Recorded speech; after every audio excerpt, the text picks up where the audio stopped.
वाह, आज शिकार बहुत अच्छा हुआ। चलो अभी मॉल लौटने का टाइम हो गया।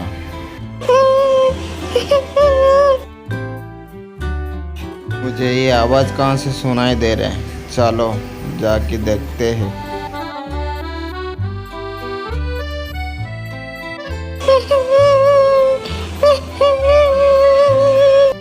हे देवी, तुम कौन हो?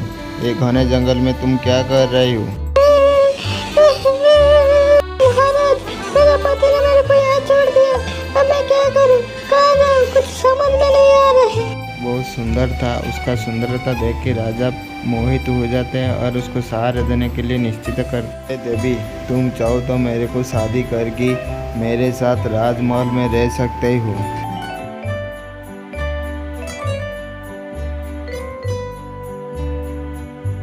ठीक है महाराज, मुझे आपका शरण मंजूर है। तुरंत राजा का बात मानकर राजा के साथ महल पे चला जाती है।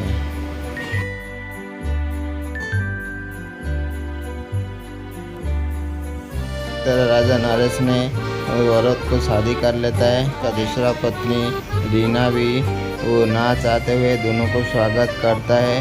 राजा का पहला पत्नी महारानी रीना का 2 बच्चे थे। दोनों बच्चे बहुत चंचल और स्वाभाविक थे और जब से वो छोटा रानी हुआ तब से वो दोनों बहुत शांत स्वभाव लगते हैं। मुझे कुछ ठीक नहीं लग रहा है। दोनों राजकुमार अब बहुत शांत स्वभाव लगना चालू कर देते हैं। मेरे को अच्छा नहीं लगता है। अरे बड़ा महारानी, तुम खामों का टेंशन ले रही हो। कुछ नहीं हुआ राजकुमार को दोनों को। मैं अभी का अभी वैद्यराज को बुला देता हूँ। कि महाराज, हाँ बोल रहे हैं तो मैं कुछ टेंशन नहीं लेगा। राज वैद्य ने दोनों महाराज को इलाज किया लेकिन दोनों का कुछ सुधार नहीं होता है।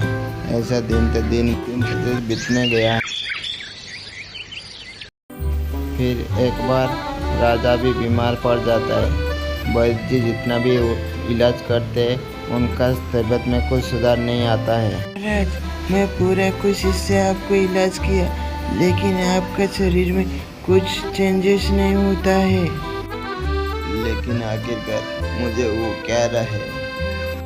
इस तरह राजा का तबीयत सही नहीं होता है तो वो सुनिश्चित करते कि व्यास मुनि से मिल के उनका तबीयत सही करे। इस तरह राजा व्यास मुनि के पास जाते हैं। महर्षि जी, मैं बहुत बीमार हूँ। जब से मैं दूसरी शादी किया तब से मेरा तबीयत बिगड़ते जा रही है। महाराज, तुम मेरे को ये बता सकते हो क्या वो औरत तुमको कहाँ पर मिला था? महर्षि जी, वो औरत मेरे को जंगल में मिला था। शिकार करके लौटने का टाइम में वो औरत मेरे को मिला था। महाराज, वो औरत नहीं है, वो इच्छाधारी नागिन है। नागिन, इसके जहर के वजह से तुम बीमार गिर रहे। मेरा नया रानी नागिन है, ये तो मेरे को विश्वास नहीं हो रहा है। राजमहल लौट जाओ और सब जगह पीने का पानी हटा दो और कुआं को भी ढक दो। आधा रात को बोलना मेरे को प्यास लगा है, पानी ला के दो। देखते पानी कहाँ से लेके आता है महाराज।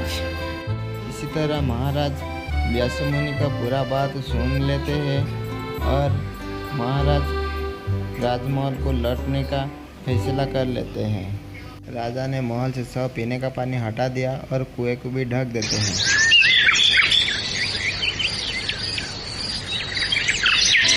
जोर प्यास लगी है, मुझे पानी दो। ठीक है, मैं पानी ला के देता हूँ। नई रानी ने हाथ में एक गिलास लेके महल के लोटा के तरफ बढ़ाया। उधर भी पानी नहीं मिला। महल के आजू बाजू हाथ बढ़ाया, किधर भी पानी नहीं मिला। फिर हाथ बढ़ाकर कुआं के पास लिया, वहाँ पे भी पानी नहीं मिला। और हाथ और लंबा करके नदी से पानी एक गिलास भर के लेके आया और राजा को दे दिया। अरे ये औरत नहीं है, सच में नागिनी है। बिना उठे पानी कैसे ले आए? महर्षि जी, मुझे विश्वास हो गया, वो औरत नहीं है, नागिन है, नागिन है। मुझे उससे बचाए महर्षि जी, मुझे उसे बचाए। महाराज, आप अपने पुराने पत्नी वीणा को बोलिए, चलो आज हम समुद्र घूमने चले। तब वो नया पत्नी आपके साथ चलने को राजी होगी। तब आप उसको भी साथ में ले चलिए। बाकी आगे का काम क्या होगा मैं देखता हूँ।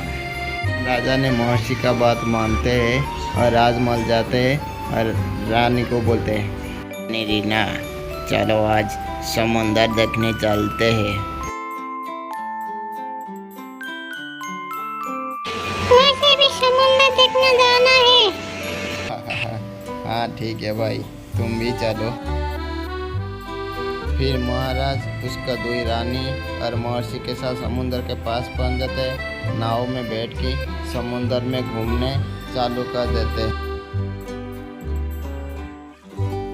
ये समुद्र बहुत गहरा है, आज तक इसका गहराई कोई माप नहीं पाया।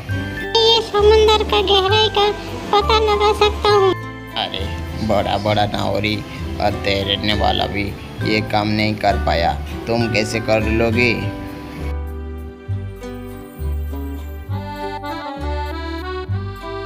समुंदर में कूद जाऊंगी और थोड़ी तक पहुँच जाऊंगी।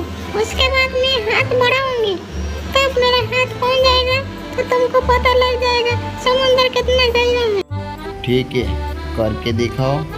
नया रानी जैसे ही समुद्र में कूद जाती है तो महर्षि ने बोलते हैं, महाराज, जल्दी नाव को तट के तरफ ले चलिए, जल्दी ले चलिए महाराज, जल्दी। जब नागिन तल तक पहुंच जाता है तो महर्षि एक दवाई समुद्र में फेंक देती है। तब नागिन जब से हाथ बढ़ाना चालू करता है तब हाथ ऊपर नहीं आता है, नागिन वहीं पे पत्थर बन जाती है। महर्षि जी, आपने मेरा जान बचाया है, इसके लिए मैं हमेशा आपका आभारी रहेगा, हमेशा।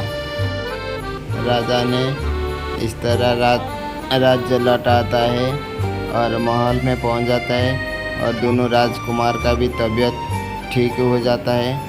राजा ने महर्षि जी को बहुत सारा इनाम देते हैं।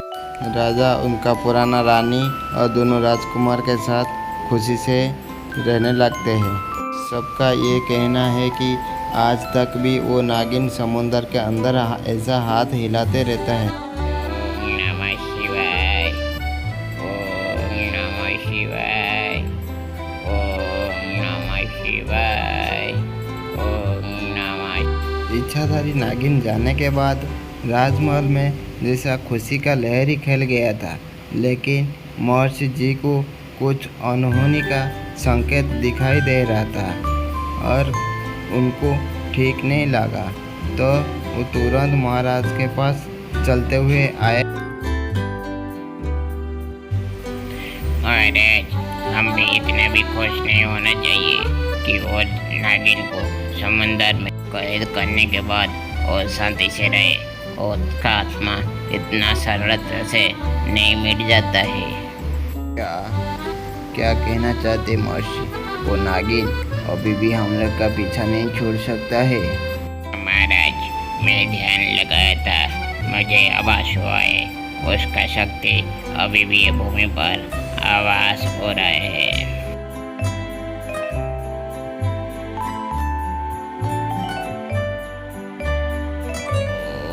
नागिनेश्वर, ओम नागिनेश्वर, ओम नागिनेश्वर, ओम नागिनेश्वर।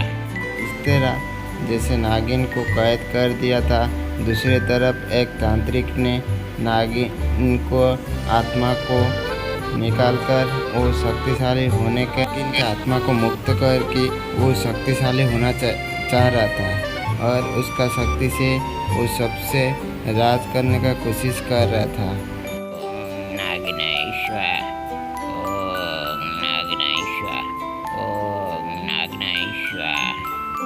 तेरा शक्ति को मैं बुला रहा हूँ, तो वापस आ, वापस आ नागिन, तो वापस आ जा। तेरा शक्ति को मैं बुला रहा हूँ, तो वापस आ जा। धीरे एक प्रकोप गर्जना होता है और पानी का एक ऊपर भाग नीला पड़ जाता है और समुंदर में जो नागिन कैद था वो धीरे धीरे पत्थर पिघलने लगा और नागिन मुक्त हो जाता है। मैं मुक्त हो गया।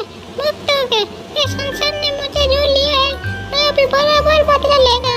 मैं मुक्त हो गया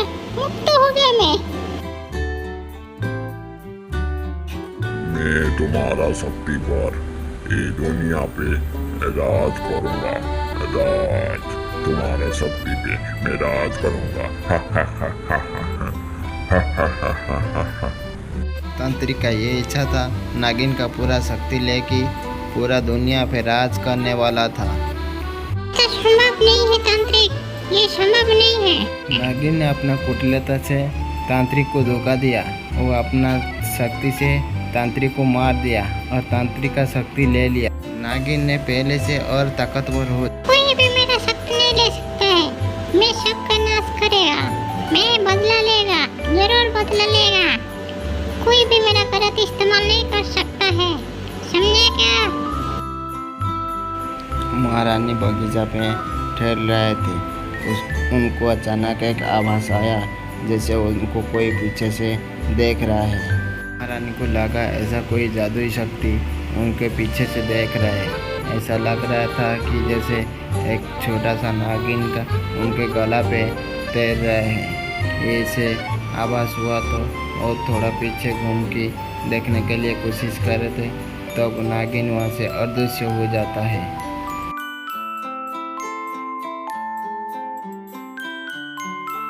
इस तरह एक दिन का बात होती है जब पूरा राजमहल सोता रहता है, तब नागिन एक सर्पिल रूप धारण करके राजकुमार का कक्ष में पहुंच जाता है। अब मेरा बदला पूरा करोगे।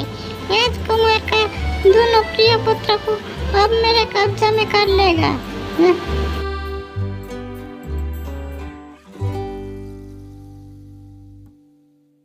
महल में कोई भी नहीं जान पाता कि दोनों राजकुमार कहाँ गायब हो जाता है। नागिन ने दोनों राजकुमार को वो गहरी जंगल में लेके चला जाता है। वो पहले से जिधर प्लानिंग करके रखा था। महल में पूरा हड़कंप मच जाता है। कुमार कहाँ गए?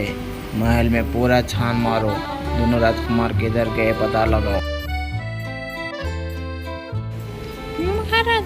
महारानी, दोनों राजकुमार अपना कक्ष में नहीं है और कहीं भी नहीं मिल रहे। मैं कितना भी ढूंढा।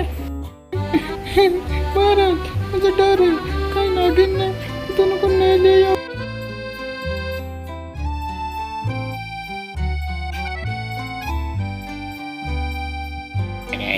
हमको ये जल्दी से जल्दी खोज के निकलना चाहिए। हाँ महर्षि, हमको जल्दी जल्दी से पता करना चाहिए कहाँ गए दोनों राजकुमार।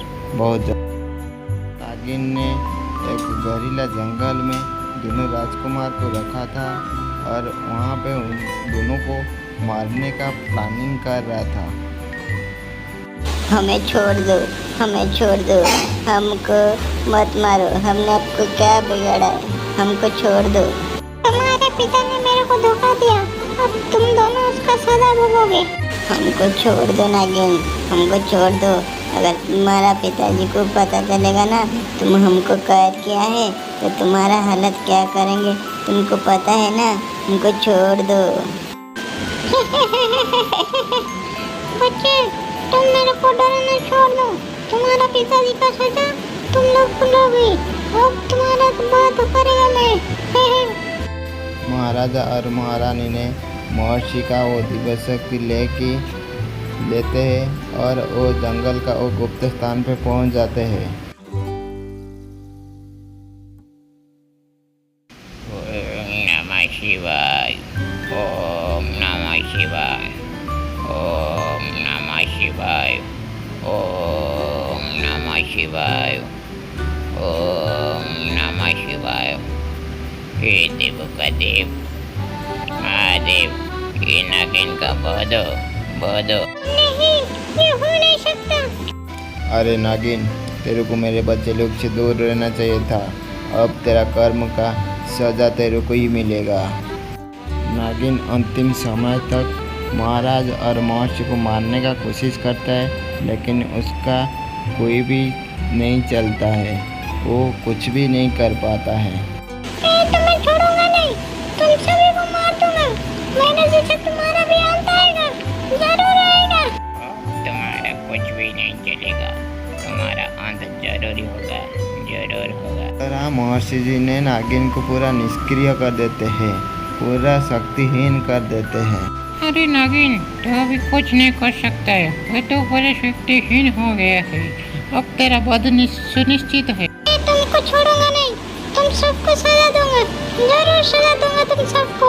इसी तरह महर्षि अपना शक्ति के साथ नागिन को पूरा पत्थर बना देता है। जैसे नागिन पत्थर बन जाता है, तब राजा ने दोनों राजकुमार को अपने गला से लगाता है और खुशी से रहने लगता है। पिताजी, हम बहुत डर गए थे। हम बहुत डर गए थे पिताजी, बहुत डर गए थे। अरे राजकुमार, अब कुछ नहीं होगा, अब सब ठीक हो गया राजकुमार, सब ठीक हो गया। ओम नमः शिवाय, ओम नमः शिवाय, ओम नमः शिवाय, ओम नमः शिवाय। मैं फिर से हार गई। राजा, मैं तेरे को नहीं छोड़ूंगी, मेरा आत्मा फिर से तेरे को वापस बदला लेगी। महाराज, ये दुष्ट आत्मा अब कभी तुम्हारी खेती नहीं कर सकता है। महर्षि जी, तुम फिर से मेरा जान बचाया, तुम्हारा बहुत शुक्रिया महर्षि जी, बहुत शुक्रिया। इस तरह महर्षि जी के राजा ने शुक्रिया करता है और राजा ने सब प्रजा के सामने महर्षि को बहुत सम्मान देते हैं और बोलते हैं, आज महर्षि के वजह से ये राजा राजकुमार सब सुरक्षित है। आज सबसे ये महर्षि जी का आभारी है हम लोग, ये आज से हमारा राजगुरु है। इस तरह बोला जाता है, जब रखे हरि तो मारेगा कौन। अगर ये कहानी आप लोग को अच्छा लगा, अगर आप लोग मेरा चैनल पे नया है तो ज़रूर लाइक करना, शेयर करना, सब्सक्राइब करना और ऐसा नया नया कहानी देखते रहना।